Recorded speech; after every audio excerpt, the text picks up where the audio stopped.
ओम पूर्णमदः पूर्णमिदं पूर्णात् पूर्णमुदच्यते पूर्णस्य पूर्णमादाय पूर्णमेवावशिष्यते। ओम शांति शांति शांति। होलिका दहन फाल्गुन शुक्ल पूर्णिमा को मनाया जाता है। ये हिंदू धर्म का एक बहुत पवित्र त्यौहार है, शुद्धिकरण का त्यौहार है, कहें तो चित्त शुद्धिकरण का त्यौहार है। और होलिका का जो संबंध है ये भक्तराज प्रहलाद जो असुर थे उनसे संबंधित है। हिरण्यकशिपु नामक एक असुर था, बहुत भयानक, विशाल, विकराल, भाले जैसे बारी थे उसके, विभत्स उसका चेहरा था।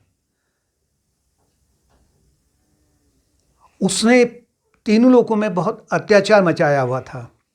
देवताओं पर तो वो इतना क्रूर हो गया था उनके लिए कि वो उनको बार बार आक्रमण कर दिया करता था, स्वर्ग पर उनके अधिकारों को छीन लिया करता था बार बार। लेकिन एक बार देवताओं ने उसे पराजित कर दिया, उसे बंदी बना दिया गया, अलग रख दिया। और उसकी जो पत्नी थी कयाधु, उसे देवताओं ने, क्योंकि स्त्री थी, आदर देने के लिए उसे उन्होंने स्वर्ग में सुरक्षित रख दिया। जहाँ ऋषि मुनि हैं, देवता हैं, जहाँ सत्संग है, वहाँ रही वो। उस समय में उसके गर्भ में बालक था, यानी गर्भवती थी। और वहाँ रह कर के जो बालक था गर्भ में, उसको ऋषि मुनियों का जो सत्संग था उसका बहुत अधिक प्रभाव पड़ गया। लेकिन कुछ समय बाद में हिरण्यकशिपु आज़ाद हो गया। उसने अपनी पत्नी को भी आज़ाद करवाया। तो जब उसकी पत्नी ने बालक को जन्म दिया तो वह बालक निकला प्रहलाद। उस बालक का नाम प्रहलाद रख दिया गया। और प्रहलाद जन्म से ही भगवान विष्णु का कहें या हरि का कहें, एक महान भक्त बन गया। उसे विद्यालय भेजा। हिरण्यकशिपु ने शिक्षा दिलाई कि इसे आसुरी गुण सिखाओ, चोरी करना सिखाओ, झूठ बोलना सिखाओ, अत्याचार करना सिखाओ, भौतिकता में डूबना सिखाओ। लेकिन वो नहीं माना, यानी बालक नहीं माना। जब प्रहलाद ने बालक से पूछा कि तुम क्यों भगवान को मानते हो, भगवान तो मैं हूँ सबसे बड़ा, विष्णु कोई भगवान नहीं है बल्कि मैं ही भगवान हूँ, वो ये कहता था। उसने कहा, पिताजी, संसार में लोग चबाए हुए को चबा रहे हैं, यानी जो पहले चबा लिया है, खा पी लिया, उसको दोबारा से खा रहे हैं, पिसे हुए को पीस रहे हैं। और वो इंद्रियों के इतने अपने दास हो गए हैं कि वो बार बार जिन भोगों का उन्होंने भोग लिया है, उन्हीं भोगों को बार बार भोगने के लिए लालायित हो रहे हैं। उनकी बुद्धि को जैसे कि किसी ने हिप्नोटाइज कर दिया होगा, या तो अपनी संबंधियों से या और मनुष्यों से। तो उसकी बुद्धि बिल्कुल भी भगवान की ओर नहीं बढ़ पा रही है। और मैं आपसे भी यही प्रार्थना करता हूं कि आप भगवान का गुण गाएं। तो हिरण्यकशिपु ने प्रहलाद को दंड दिया, भयानक। हाथी के पैरों से कुचलवाया, पर्वतों से नीचे गिरवाया, सर्पों से कटवाया, डसवाया जो जहरीले होते हैं, बर्फ की सिल्लियों में रखवाया, यानी बर्फ के जो बड़े बड़े पहाड़ होते हैं वहाँ रखवाया, कुएं में गिरवाया। यानी जो अत्याचार उसने करना था प्रहलाद को समाप्त करने के लिए पूरा किया। लेकिन प्रहलाद नित्य निरंतर भगवान की कृपा से सुरक्षित आ जाते थे। कथा ये भी कहती है कि प्रहलाद की छोटी बहन का नाम होलिका था। और होलिका को ये वरदान था, ये भी कहा जाता कि उसके पास में एक चादर थी। उस चादर को लेकर के वो अग्नि में प्रवेश कर जाएगी तो होलिका को कुछ नहीं होगा, सुरक्षित आ जाएगी। तो उसी की छोटी बहन ने अपने पिता हिरण्यकशिपु से कहा कि प्रहलाद को मारने के लिए सबसे जो सुरक्षित उपाय है, मैं इसको गोदी में बिठा करके अग्नि में प्रवेश हो जाऊंगी और क्या होगा, प्रहलाद भस्म हो जाएगा और मैं सुरक्षित निकल आऊंगी।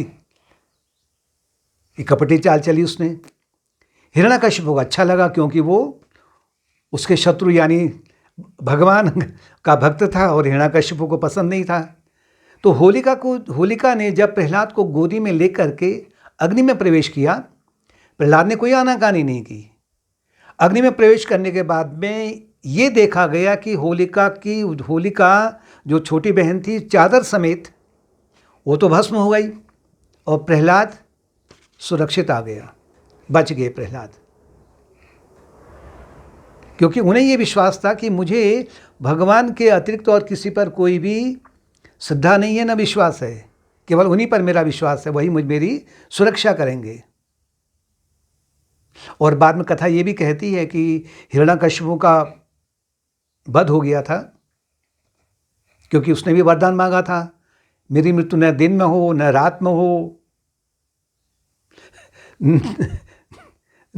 न किसी वर्ष में हो न किसी महीने में हो, न अस्त्र से हो न शस्त्र से हो, न मनुष्य से हो न देवता से हो। यानी उसने अपने आप को पूरा का पूरा सुरक्षित करने का एक कपट चल लिया था।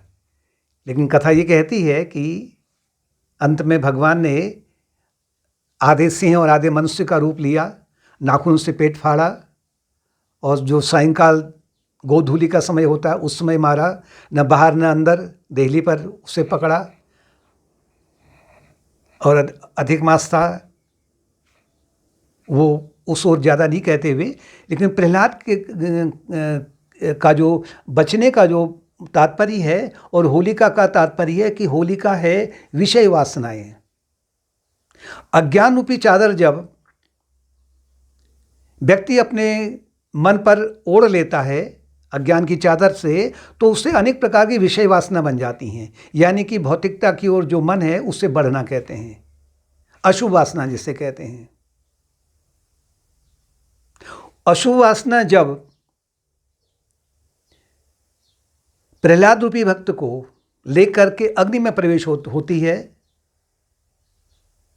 यानी होलिका, अग्नि का तात्पर्य है कि ज्ञान की अग्नि। हृदय की वेदी पर जब ज्ञान की अग्नि प्रज्वलित होती है तो अज्ञान के साथ में जो उसके वासनाएं हैं वो सब के सब भस्म हो जाते हैं और प्रहलाद रूपी जो भक्त है वो उभर के आ जाता है। अतः होलिका का जो त्यौहार है उसमें जो रंगों का त्यौहार है, अर्थात भक्त अपने बाहरी रंगों के साथ खेलने के साथ साथ में वो ये अपने मन में आभास करता है, यानी कि विश्वास करता है कि मेरा मन इसी तरीके से भगवान के रंग में रंग जाए, और साथ में जो अनुचित है उसका त्याग करने का प्रयत्न भी करें।